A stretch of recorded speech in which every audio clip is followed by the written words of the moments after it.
everybody, my name's Eric Hopkins, this is my good buddy Brandon, and welcome to our YouTube channel, and this is our weekly Mike's Wrestling Fun Facts and Trivia segment here on the channel, where we try to answer trivia questions in the world of professional wrestling from our Fun Facts and Trivia guru, Mike.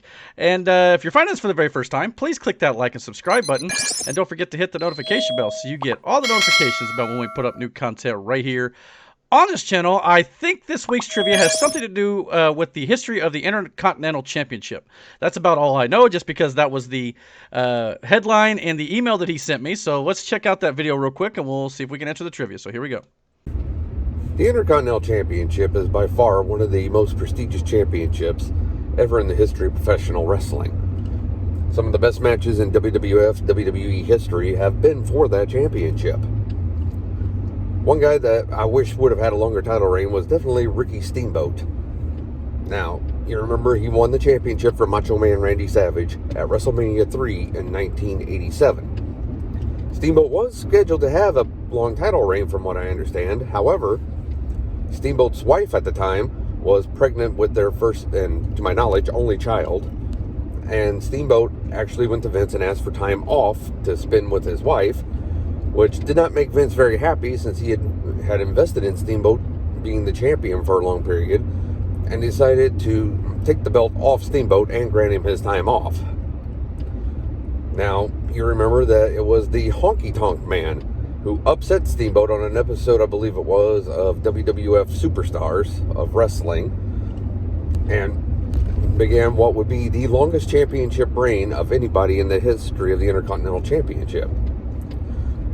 But do you remember, or did you even know, that originally the Honky Tonk Man was not the one that was going to be the man to take the championship off Steamboat? The person that was supposed to win the championship, as the legend goes, either no-showed the taping or showed up late, thus causing the change of plans and the Honky Tonk Man getting the title. So my question for you is, who was that person that lost out on a chance to be the Intercontinental Champion? Your choices are Don Morocco, Greg Valentine, Butch Reed, or the Outlaw Ron Bass. Hope you all are having a wonderful week. If you haven't yet done it, please hit like, please hit subscribe, and hit that little notification bell so you too can be informed when new content is put up on the page. Hope you all have a wonderful week, and I look forward to seeing you again next time. So basically, you know, Ricky Steamboat pulled an Adam Hangman Page here, if you do kind of relate it to current events here in pro wrestling. Yeah, I mean, I actually forgot that Honky Tonk Man won his title off of Ricky Steamboat to start his infamous, long Intercontinental title reign. I didn't remember that. Kind of sucks for Ricky Steamboat, because I feel like, he might have got a little bit of a shaft on his career because of his wife having a baby, feels like a little bit. Obviously, I don't think, hopefully that wouldn't have been the case today, but I don't know. Yeah, I mean, when it comes to this answer, though, I have no clue. I barely remember this title run, let alone, the legend, as it were, of who was supposed to win the Intercontinental title. But I'm going to take a shot in the dark here based on these names that he gave us: Don Morocco, Greg Valentine, Butch Reed, and Outlaw Ron Bass, who I've never even heard of, the last one. But I'm just based on the time it was in, I'm going to go with Greg the Hammer Valentine. Everybody else feels a little too old school at this particular time period, but I could be wrong. What are your thoughts? I don't know. Mike has this. I went with Greg the Hammer Valentine.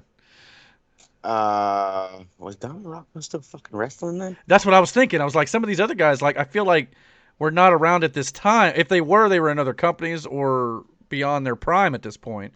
Even Greg Valentine's probably on the older side of things here, ish. But I remember him in the Royal Rumble in 1992, so he was still in the WWF at around that time period.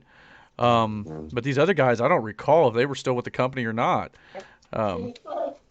But that's just me. Yeah. Yeah. I don't know. Just to be different, I'll go with Don Morocco. Got Don Morocco? All right. Well, let's go over here. I have no idea. Yeah. I mean, but this is Mike's got this uncanny ability to just stump us on all these, no doubt about it. So let's check out the answer here if my email will open up. All right, here we go. On June 13th, 1987, the addition of WWF Superstars of Wrestling, the Honky Tonk Man, replacing the original challenger Butch Reed, defeated Ricky Steamboat for the Intercontinental title. So yeah, I definitely did not call that one at all. I barely remember Butch Reed. I definitely don't remember the Outlaw Ron Bass. So that's different here.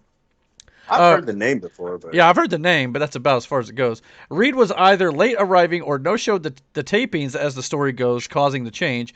Reed had a match with Steamboat on WWF Wrestling Challenge not long before this, but obviously was unsuccessful. So, interesting, and he's sent some links as well, which I'll put here in the description of this video so you guys can go check out those as well. So, yeah, definitely kind of surprised me there. Again, I mean, I remember Don Morocco, but again, I felt like he was too old. Greg Valentine just felt like to me that he would be here at this particular time period. But apparently, I bet all these guys were probably in the company at this point. That's my assumption. Otherwise, he probably wouldn't have made them all into the multiple choice here. But yeah. Once again, we as much as we know about professional wrestling, because we've watched it for so many years and things like that, and we talk about it here on the channel, there's just certain things that we don't remember, especially from the late 80s time period or before, for sure. 90s on's a little more clear in some cases, but in this case, nope. Well done, Mike. Yet again, you stump us here on the channel. But the real question here is, though, guys, what do you guys think about this week's Wrestling Fun Facts and Trivia segment here on the channel? Did you guys know the answer to this question? Do you guys have any questions you'd like to have asked of us here on the channel as well? If you do, by all means, comment down below. Let us know. And don't forget to hit that like and subscribe button. And don't forget to hit that notification bell so you get all the notifications about when we put up new content right here on this channel. If you've got a question to stump our guru Mike as well, by all means, put that in here as well, and we'll see if we can give him a challenge sometime. So let us know as well. But until our next video, guys, take care.